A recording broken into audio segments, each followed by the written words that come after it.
ప్రముఖ సినీ నటుడు అక్కినేని నాగార్జునకు ఢిల్లీ హైకోర్టులో భారీ ఊరట లభించింది. ఆయన వ్యక్తిగత హక్కులకు రక్షణ కల్పిస్తూ న్యాయస్థానం కీలక మధ్యంతర ఉత్తర్వుల్ని జారీ చేసింది. ఏఐ డీఫేక్ టెక్నాలజీలను ఉపయోగించి తన పేరు, స్వరం, ఫోటోలను అనుమతి లేకుండా వాణిజ్య ప్రయోజనాలకు వాడుకోవడాన్ని సవాల్ చేస్తూ నాగార్జున ఈ పిటిషన్ దాఖలు చేశారు.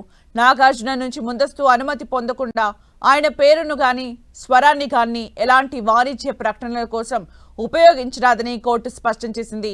ఈ AI, machine learning, deep fakes వంటి టెక్నాలజీల ద్వారా నాగార్జున గుర్తింపును దుర్వినియోగం చేస్తే కఠిన చట్టపరమైన చర్యలు తప్పవని హెచ్చరించింది.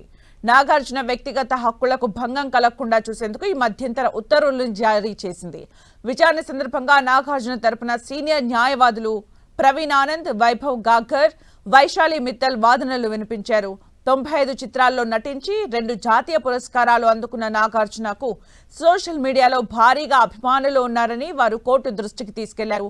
ఈ ప్రజాదరణను ఆసరాగా చేసుకుని కొందరు ఆయన గుర్తింపుతో నకిలీ వాణిజ్య ప్రకటనలు, అశ్లీల కంటెంట్, టీ షర్టుల అమ్మకాలు వంటివి చేస్తున్నారని తెలిపారు. యూట్యూబ్ షార్ట్స్ లో హ్యాష్ ట్యాగ్లు వాడి తప్పుడు వీడియోలను వైరల్ చేస్తున్నారని, ఇలాంటి కంటెంట్ను ఏఐ మోడల్స్ శిక్షణకు ఉపయోగిస్తే భవిష్యత్తులో మరింత ప్రమాదమని వాదించారు.